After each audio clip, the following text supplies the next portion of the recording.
On se retrouve aujourd'hui à Dunkerque, précisément à Malo-les-Bains, dans le merveilleux littoral de Flandre-Maritime, pour aller à la rencontre d'un humoriste qui monte plus sûrement que doucement, que vous connaissez certainement, il passe beaucoup sur les réseaux. Il revient d'une tournée nationale et il nous fait le plaisir de venir nous voir sur Flandre Télévision. Vous l'avez forcément reconnu, il s'agit de Julien Bing. On va essayer de lui faire dire toute la vérité, rien que la vérité ou presque. C'était le titre de son premier one-man show. Il a fait du chemin depuis, on en parle avec. Salut Julien!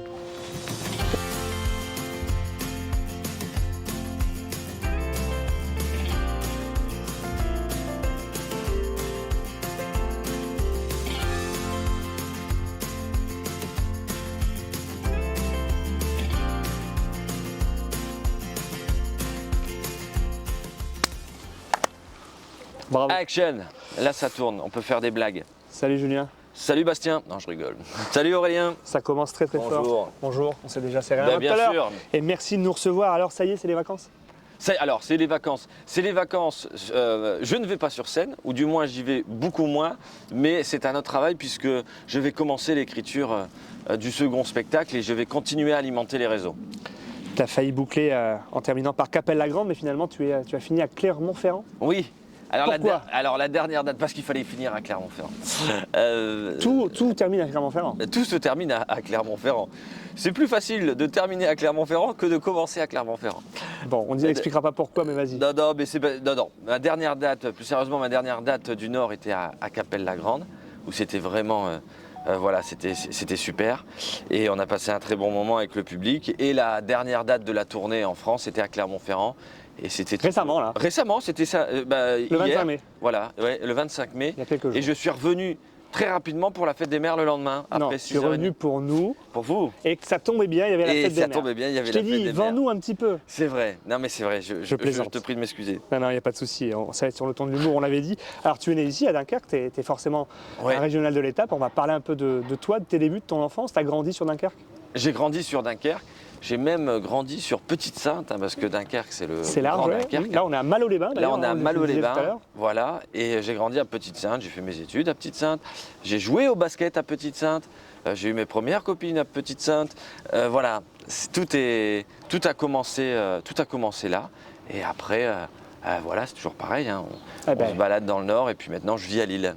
Tu vis à Lille, d'accord, mais tu reviens régulièrement. Je reviens régulièrement parce que j'ai tous mes amis d'enfance qui sont là, j'ai mes parents, mes frères. Donc, et puis j'adore revenir, tu vois là, tu m'avais demandé, t'aimerais faire l'interview où? Ah bah tout de suite j'ai pensé à la plage de Dunkerque parce que la plage de Dunkerque, qu'il fasse beau, qu'il fasse moins beau, j'aime bien être ici, c'est très agréable pour moi. L'air de la mer, qu'on soit heureux ou moins heureux, ça fait quelque chose. Ça fait du bien, ça Ouais. fait du bien. Et tu me disais tout à l'heure, ça a commencé à la communion de ton frère. Oui. Tu avais 10 ans. Parce que tu n'es pas né artiste, tu as fait un autre métier avant, on n'en parlera peut-être pas, mais Ouais. à un moment, il y a eu le déclic. Oui, Donc, alors c'était en toi et Ben, vas-y. c'est ce que je te disais tout à l'heure, c'est que je ne sais pas pourquoi, j'y pensais encore il n'y a pas si longtemps, comment ça se fait que j'ai toujours été attiré par ce milieu artistique. Tu parlais de la communion de mon frère, c'est vrai que ce micro-là qu'il y avait dans cette salle des fêtes, je me suis dit pourquoi je ne prendrais pas le micro, pourquoi je ne parlerais pas devant toute ma famille, mes cousins. Et ça a toujours été en moi. Alors après, c'est ce que je te disais, ça a été enfoui parce que j'ai eu un parcours un peu plus conventionnel où j'ai travaillé pour un bailleur social, même si je faisais du théâtre à côté, je travaillais au cinéma de Dunkerque. J'ai toujours gardé cette fibre. Mais ça s'est révélé un peu plus tard. Est-ce que c'est grave ou pas? Peut-être que je n'aurais pas eu la maturité de commencer plus tôt, voilà, exactement. Et maintenant, je fais ce métier en ayant connu aussi le monde professionnel, le monde du travail. Et La je me dis, réalité. c'est peut-être pas plus mal. Bah oui, voilà, ouais. Ça m'a permis de ne pas tomber dans la drogue. Et tu sais, les enfants stars. Ouais. Les enfants stars qui commencent très jeunes oui, et qui malheureusement. tombent après, malheureusement, ouais, voilà, dans la drogue, l'alcool, tout ça. Moi, j'ai passé ce cap-là. Alors, au bac, à 17 ans, tu montes sur scène pour la première fois. Ouais. Ben oui, Explique-nous. je monte sur scène la première fois au bac. Je loupe le bac donc l'année précédente. Je suis dans un nouveau lycée, à Notre-Dame-des-Dunes, ça va peut-être parler aux gens. Et il y a un chahut des terminales, ça s'appelait comme ça, un chahut des terminales, où si un élève avait un talent, il pouvait le mettre en lumière à la fin de l'année. Et moi, j'avais écrit un sketch j'avais écrit un sketch sur mon échec l'année précédente et j'ai joué ce sketch devant tout le lycée, les profs, le proviseur, tout ça, à 3 semaines du bac, donc de ma deuxième fois si tu préfères. Oui. Et je me souviens, j'avais raconté à ma mère, j'avais dit à maman plutôt, c'est plus joli, j'avais dit, oh, je me suis mis en scène, tout ça, le public riait, enfin les copains riaient, tout ça. Et elle m'avait dit, Super. super, mais veille quand même que tu aies le bac cette année parce que ça serait quand même dommage que tu refasses un sketch sur ton deuxième échec. Et voilà, non mais ça a été ma première mise en scène, ça a été à 17 ans, ouais. Ok, justement. Un bon souvenir. Justement, après, il y a eu la fac. Ouais. Et à ce propos, il y a une personne qui voulait te poser une question. Ouais, dis-moi, je crois savoir qui c'est. Mais je te montre la vidéo. Ah. Salut Julien, écoute, j'espère que tu vas bien. Petite anecdote ensemble.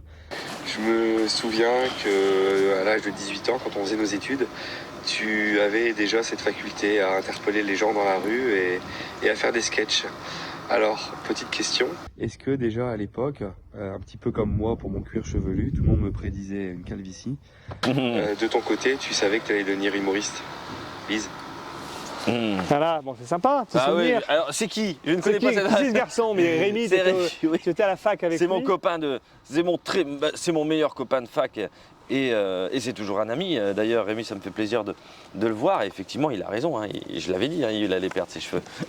Et toi donc? Parce que ses cheveux, il en parlera plus tard. Mais... Pour répondre à sa question, ce qui est marrant, c'est que oui, effectivement, c'est toujours pareil. Moi, je ressentais le besoin de monter sur scène et de faire ce métier et d'être humoriste ou du moins être même acteur parce que moi, mon rêve, c'est vraiment de tourner, de jouer dans des films, tout ça. Mmh. Ouais, c'est même l'essence même de ce que j'aimerais faire. Hein. C'est devenir comédien. Mais bon, pour revenir à cette question, je l'ai toujours su. Maintenant, je me suis dit, est-ce que je vais réussir à faire la bascule? Est-ce que je vais trouver la force en moi de tout quitter? Parce que c'est dur quand tu fais quand même un métier où, que je te disais tout à l'heure, voilà, tu as ton salaire tous les mois, tu as tes tickets resto, machin. Enfin, tu as une stabilité qui te permet de partir en vacances. Et quand tu quittes tout, tu ne sais pas où tu vas, clairement. Et c'est un saut dans le vide, c'est un lâcher prise et ça fait peur. Mais je vais te raconter une petite anecdote. Je me souviendrai toujours, je suis au bureau, comme ça, je travaille. Et je fais rire, voilà, je fais rire mon collègue qui est en face, dans le bureau d'en face. Et il me dit cette phrase, il me dit, mais je comprends pas pourquoi tu es là, pourquoi tu travailles, tu devrais faire rire les gens. Et j'avais dit, c'est une question de temps, ça viendra. Et tu vois comme quoi, tout s'est aligné. Les planètes sont alignées. Les planètes se sont alignées. Tu as aussi choisi, parce que choisir c'est renoncer, Exactement. Et tu as forcément passé le pas. Ouais, j'ai passé le pas. Il faut du courage, il faut de la volonté, et y croire. Ouais, et puis c'est même dingue de se dire que un choix de vie, une décision, tu sais, je considère toujours la vie où parfois tu peux être sur une autoroute et puis tu peux avoir un rond-point qui va se présenter à toi et ta vie, elle va complètement basculer en fonction, tu sais, de la direction que tu vas prendre. Et moi, elle a littéralement changé d'orientation, quoi. C'est une voie rapide maintenant. Alors, une voie rapide, je sais pas, c'est une voie où il y a des dodanes, c'est sûr, parce que c'est pas toujours facile. D'ailleurs, au niveau route, justement, la vitesse où ça avance, j'allais te parler du Covid, ça t'a forcément, probablement freiné, parce que c'est seulement en 2021 que tu te produis. Ça m'a même pas freiné, ça m'a fait flipper surtout. Ouais. Parce que je quitte mon boulot 3 mois avant. 3 mois avant, il faut savoir que c'est très simple, je me souviens très bien des dates. Premier confinement, mars 2020. Je quitte mon boulot en janvier 2020. Je signe avec mon producteur fin janvier et il me dit, tu verras, cette année, ça sera ton année. Eh bien tiens, 2 mois plus tard, on était tous les deux devant Netflix. Enfin, tous les deux. Lui chez lui, moi chez moi. J'avais compris. Mais je veux dire, et là, tu te poses des réelles questions. Tu te poses des réelles questions. À l'époque, j'étais encore en couple, tout ça. Je me dis, mais waouh! On parlait des planètes tout à l'heure. Enfin, je veux dire, là, elles se sont cassées tu vois, des milliers de kilomètres. Parce que, donc, mais la foi et aussi la chance. Et c'est toujours pareil, et ça les plus grands artistes pourront te le dire, c'est que c'est dans les moments où tu es au plus bas, down, que si tu n'as pas la force, le mental, la psychologie... Pour aller pousser au fond, justement. Pour taper et puis passer la tête hors de l'eau, et bah tu te reprends pas, quoi. Tu reprends pas le souffle qu'il faut. Et c'est comme ça, dès l'instant que le Covid, enfin du moins c'est calmé, j'ai travaillé comme un acharné. De toute façon, je le dis, j'ai vraiment travaillé comme un acharné Il faut pour du arriver, travail. voilà. Le message, c'est que la chance, c'est une chose, aligner les planètes. Ah oui, non, il faut de la volonté, mais il faut aussi, et surtout, beaucoup de travail. Beaucoup de travail, de la régularité et de l'abnégation. S'il y a bien un mot que j'aimerais, si des gens regardent cette vidéo et qu'ils ont envie de faire ce métier, surtout c'est de l'abnégation, c'est-à-dire ne rien lâcher. C'est comme je parlais tout à l'heure aussi d'un joueur de foot, moi j'aime bien Ronaldo. Ronaldo, t'as beau dire ce que tu veux, qu'on aime ou qu'on n'aime pas, c'est un mec, il a une psychologie de dingue et il se souvient même pas forcément des derniers trophées qu'il a gagnés, c'est celui qui doit les chercher, tu vois ce que je veux dire. Son état d'esprit et de... Son état d'esprit. Et de caractère. Exactement, tempérament. Après je dis pas que ça se travaille pas. Et il faut l'alimenter, hein. On l'apprend ça aussi. Hein. Oui, bien sûr, bien sûr. Ouais. Alors, un sujet un petit peu différent. Est-ce que tu as le même caractère que ton grand frère? On va parler de quelqu'un qui nous a quittés il n'y a pas longtemps, Chandler. Ah oui, ah, tu m'as fait peur parce qu'au début, je me suis dit putain mon frère, parce que il est mort. Non, Chandler. Mais Chandler, alors... Chandler Bing. Oh, Big. Voilà un nom qui sort du commun. J'attendais de connaître mon oncle Badar. Ben oui. Raconte-nous cette histoire, pourquoi tu t'appelles Julien Bing? Ah ben, moi j'ai choisi Julien Bing, alors ça fait très longtemps aussi, hein. J'ai choisi Julien Bing avant même que je fasse de la scène.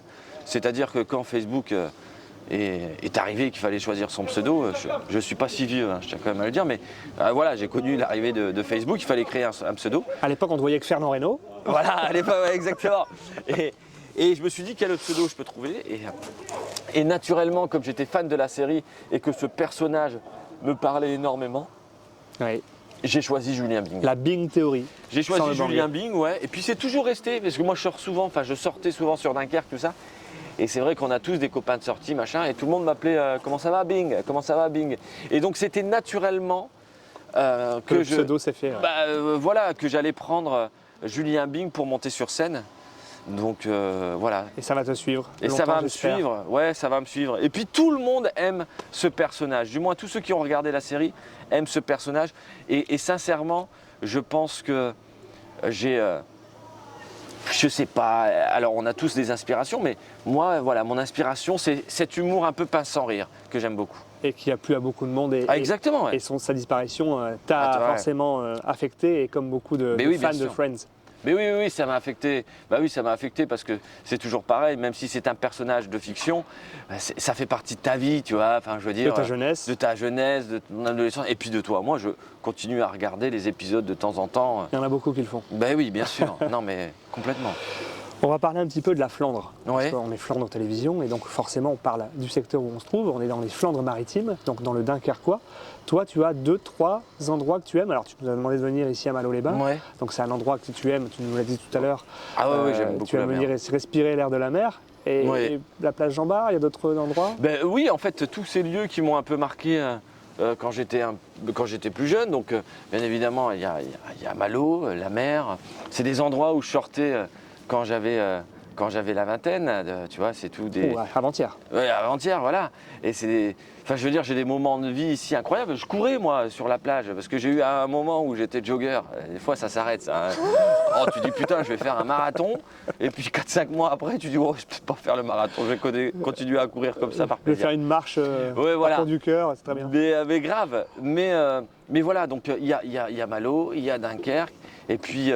même de façon générale, c'est un peu le nord, quoi, tu vois, c'est un peu la Belgique, c'est le Frankook, c'est ces endroits que j'aime beaucoup. Je suis originaire de Dunkerque, près de Los Angeles, et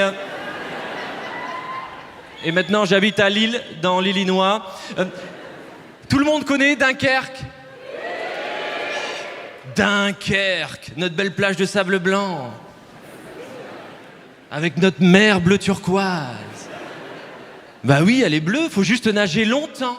Quand tu commences à arriver près des côtes mexicaines, tu peux voir tes pieds. Alors oui, c'est vrai, on ne s'est pas fait attribuer par le Conseil national des villes fleuries les 4 petites fleurs que vous voyez sur le panneau des villes. Mais on s'est fait attribuer par le Conseil national des usines de France 4 cheminées.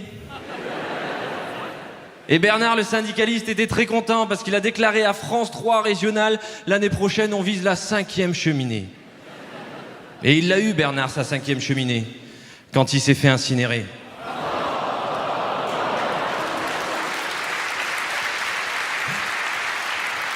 Et le Ouais. carnaval? Carnaval, bah, Tu le fais? Carnaval, je le fais. On te reconnaît pas. Je le fais un peu moins pour des raisons, voilà, parce que je bouge, Professionnelles. je bouge pas mal, tout ça. Mais j'aime bien retrouver cette ambiance, ça c'est vrai. Il faut revenir de janvier à mars. Hein, c'est Ah à oui, peu non, près, ouais. Non, il faut.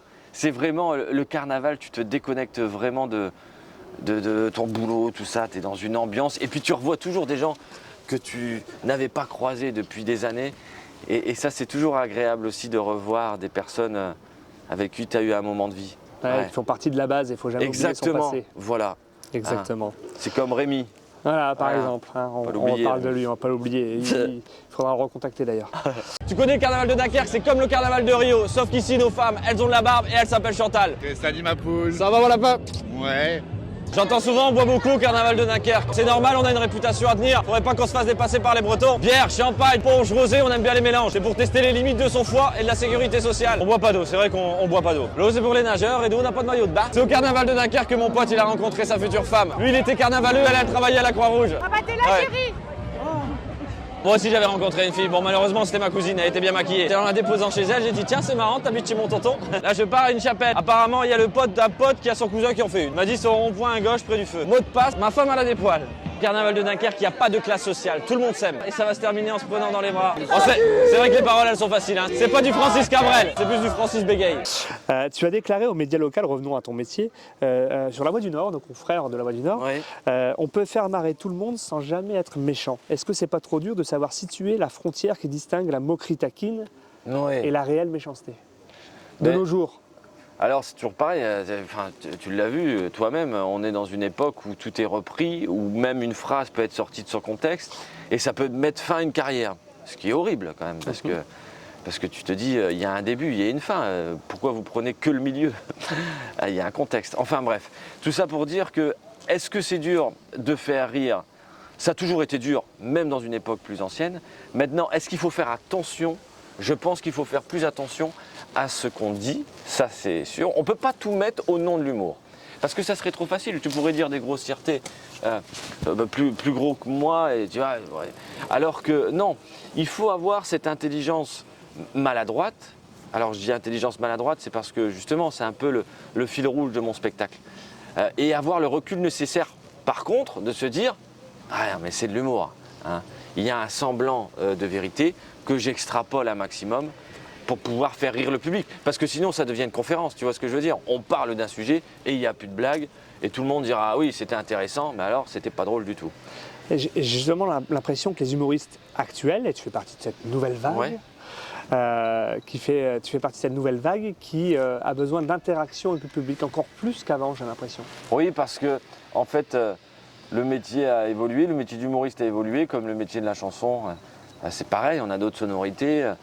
Et les gens aiment aussi casser le mur.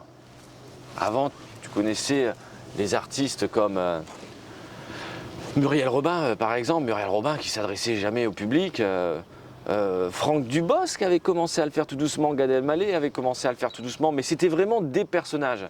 Maintenant, on est plus dans... Alors, ceci dit, moi je fais les deux. Hein, parce que tu en as qui s'adressent vraiment qu'au public, hein, Redouane Bougueraba quasiment. Et tu en as d'autres...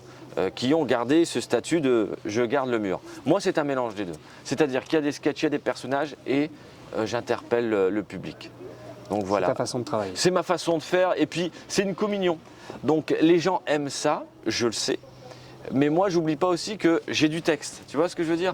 Et que T'as un fil rouge quand même à te j'ai dire. un fil rouge, j'ai une Mais histoire. ça rebondit avec le public. Voilà, parce que sinon, Julien Bing, c'est un géo, c'est un gars qui travaille au Club Med. Tu vois ce que je veux dire? Si j'arrive, j'ai le micro et hey, comment tu t'appelles, qu'est-ce que tu fais? Et toi, ça fait combien de temps que tu es en couple?